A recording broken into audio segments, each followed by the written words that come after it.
all at Well, you once. know, it's I was trying to look up to see if we had any nerd news. nothing much has really come out in this past week. I think there's some people thought that the Spider-Man trailer was coming out on Tuesday, or the teaser. Wait, there We was a teaser for something. I can't remember what it was. we got a teaser for Shazam. That's what it was. Shazam 2.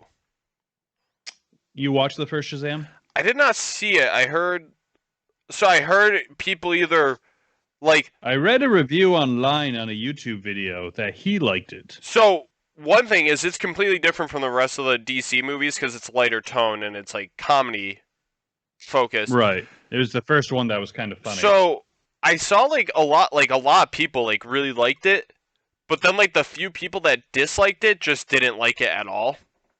hmm But I heard overall like good things about it. I watched it once. Wasn't bad. It was kind of funny. I'm just trying to see if You were probably too young for Scrubs, but the guy from Scrubs is in it, okay. I think. Hold on, let me double check that one. I always screw up him in another one. Nope, okay, not Scrubs, never mind. The guy from Chuck. I don't know what that is. Chuck was, I think we were in for 6 seasons. It was about this guy that worked at Best Buy, Oh, or their version of Best Buy. okay. And long story short, he finds out that the U.S. has a secret spy agency underneath the store. Yeah. And he gets roped into it. So it's this guy without any spy powers Huh. or training trying to help these two super spies. Oh, okay. It's actually kind of pretty funny. I like it. Nerd news from a couple weeks ago, because we haven't done this in a few weeks. Dave Filoni is Mhm. officially an executive creative director at Lucasfilm. Cash those checks. Did you hear the rumor George Lucas might be getting brought on board for creative ideas at Star Wars? So if Dave Filoni is up there, it's probably already happening. Because Dave Filoni has always worked very close with him through like the Clone Wars series and stuff. Mm-hmm. So that is great news on the Lucasfilm side, and that could also like spill into like Indiana Jones stuff as well. We'll see what happens.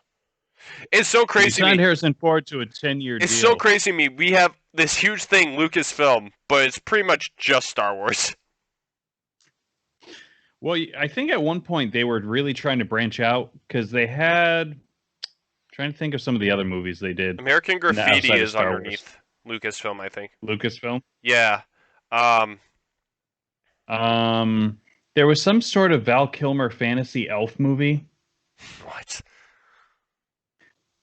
Let me see if I can find it real quick. Val Kilmer. And it's so funny because it's like an underground movie.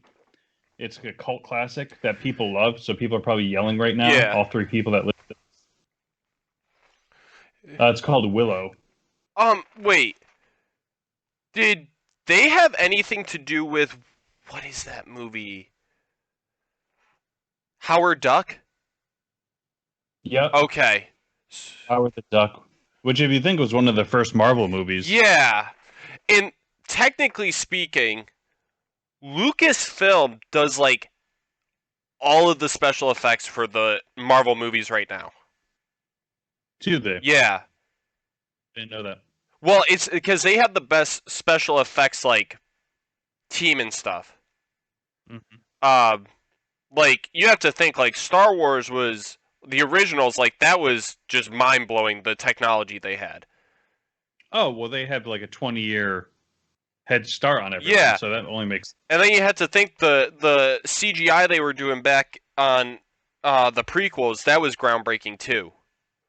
Mhm. So like they're way ahead of everybody else because like it's like you watch like the DC movies and you can still see that there is like a clear like difference between the Marvel stuff and the DC stuff in terms of effects. The DC one looks like it's straight up made on a computer, and you can tell. Especially what was it? The original cut of Justice League, the entire like Mhm. final like battle looked like it was straight out of a PlayStation 2 game. You're not It kidding. had That those was a rough same watch. like drabby, like dreary colors and stuff with like little hints of red, but mainly they're just like this dark gray tone, and it just looked awful. The character like didn't move right when he talked. It was very weird. So funny. Oh my god. I still got to go back. I got to find like a 3 hour chunk of time to watch that Justice League. I've been having that like I've actually probably have had time here and there, but I one time like when I could have, I ended up buying Resident Evil 8 and I played it, Mm-hmm. which that was actually really good. I've just finished yesterday.